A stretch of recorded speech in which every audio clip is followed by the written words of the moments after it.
Sebelum mulai, alangkah baiknya teman-teman untuk subscribe Kerah Biru TV agar setiap waktu kita diisi oleh Khazanah Keilmuan. Oke semuanya, selamat bergabung di channel Kerah Biru TV.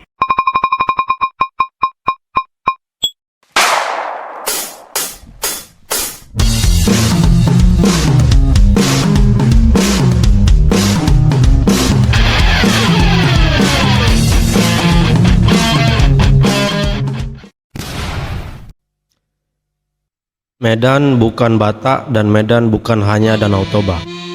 Medan adalah daerah yang menjadi ibu kota di Provinsi Sumatera Utara, yang ketika kita berbicara mengenai Medan, maka kita tidak akan lepas dengan yang namanya suku Batak. Harus kita akui bahwa berbagai masyarakat di Indonesia akan melabeli kota Medan dengan suku Batak. Medan adalah Danau Toba yang mayoritas penduduknya menganut satu agama saja, dan lain-lain.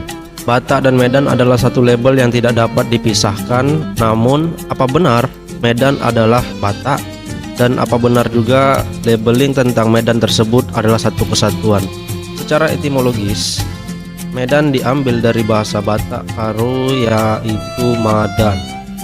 Madan berarti menjadi sehat atau sembuh, atau lebih baik, Medan juga berasal dari bahasa Tamil, yaitu Maidan atau Maidhanam, yang berarti tanah lapang atau tempat yang luas, yang kemudian teradopsi ke bahasa Melayu, yang dalam Kamus Indonesia Karo tahun 2002 yang ditulis oleh Darwin Prince, kata Medan berarti menjadi sehat atau lebih baik.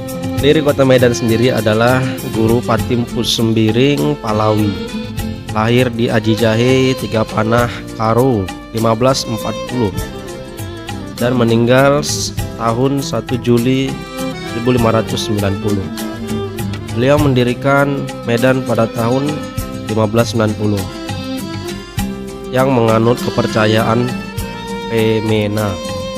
Pemena merupakan kepercayaan atau agama tradisional masyarakat Karo. Pemena dimasukkan ke dalam agama Hindu dengan alasan karena keduanya memiliki persamaan dalam hal kepercayaan, tradisi, serta ritualnya. Kemudian setelah itu Guru Patimpus menganut agama Islam.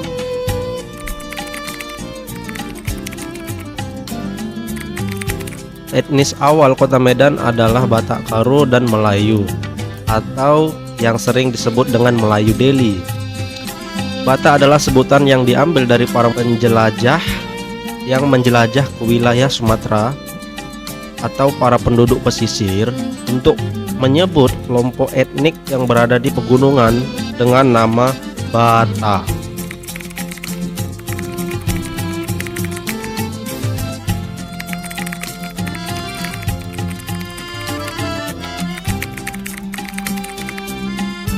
Suku Karo merupakan pencampuran dari ras Proto-Melayu dengan ras Negroid atau Negrito.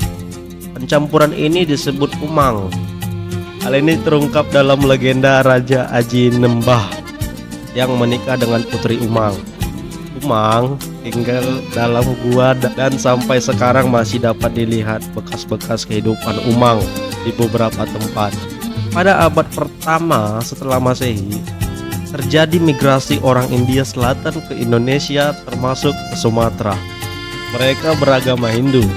Mereka memperkenalkan aksara, Sangsekerta, Palawah, dan ajaran dalam agama Hindu. Namun, banyak pula orang berpendapat bahwa Karo bukan Batak, namun bukan mau membahas itu di sini.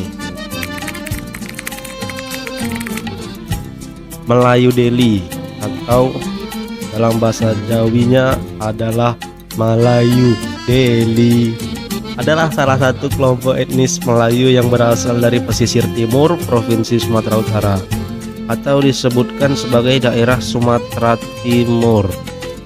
Etnis Melayu Delhi ini dimulai melalui kebudayaan Delhi, yaitu dimulai sejak zaman Kesultanan Delhi, yakni sebuah kerajaan Islam yang berdiri di pesisir timur Sumatera Utara pada tahun 1632 hingga 1946. Jejak sejarah Kesultanan Delhi pula dapat dilihat melalui keberadaan Istana Maimun di pusat kota Medan yang pendirinya adalah Sultan Ma'mun Al-Rashid Perkasa Alamsyah, Sultan Delhi ke-9 atau di tahun 1873 sampai 1924. Nama Istana Maimun diambil dari nama istrinya yaitu Teku Siti Maimunah.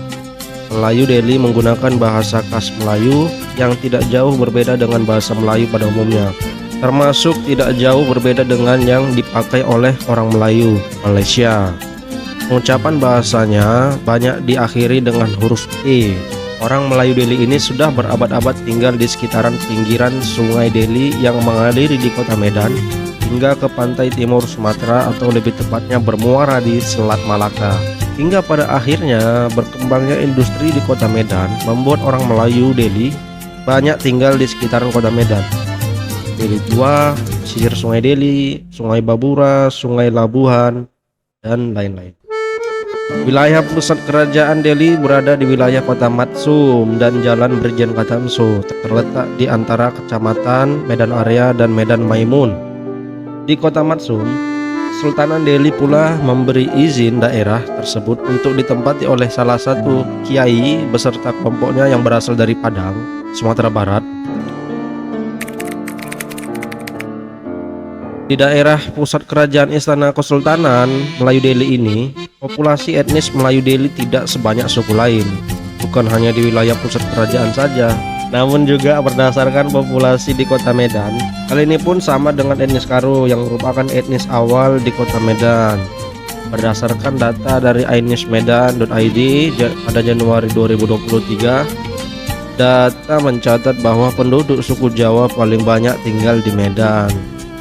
Jumlahnya berada di urutan teratas dengan persentasi 33,03%.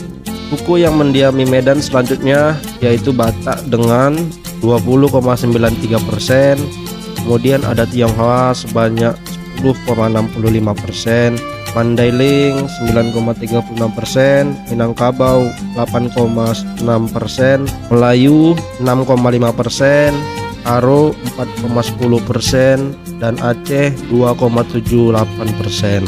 Kemudian pertanyaan yang muncul adalah kenapa itu bisa terjadi? Kenapa populasi suku awal Melayu dan Karo di kota Medan tidak sebanyak suku lain? Hal ini karena terjadinya banyak akulturasi dan asimilasi di kota Medan, sehingga bahasa dan aksen kota Medan sendiri tidak dapat mengidentitaskan salah satu suku yang ada di Sumatera Utara, Indonesia, karena terlalu tersentralisir terhadap Pulau Jawa dalam pengetahuan daerahnya. Coba kita pikir tentang labeling kota Medan.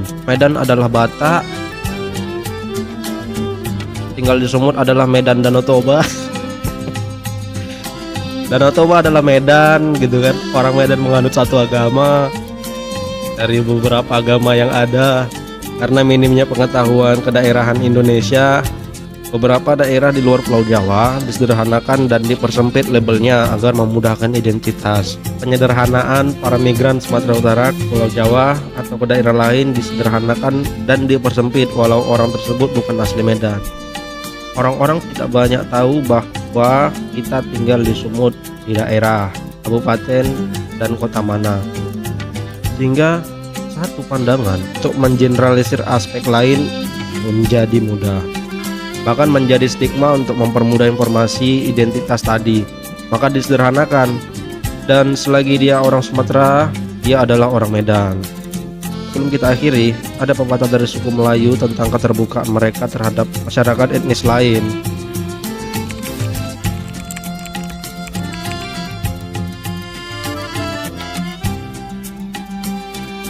Tak cukup telapak tangan, nyiru kami tadahkan, kalau tak cukup nyiru laman kami bentangkan.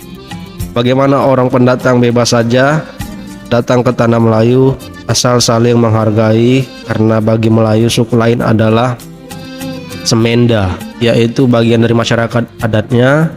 Dan juga pepatah tentang sikap masyarakat Melayu yang cenderung malu dan diam untuk menyikapi suatu hal. Biar pecah di perut, jangan dipecah di mulut.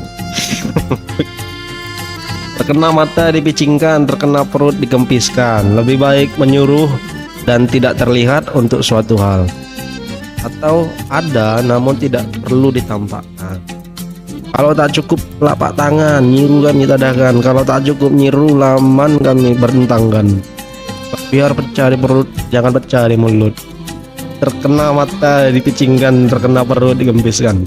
Oke. Senpai Jungle 来记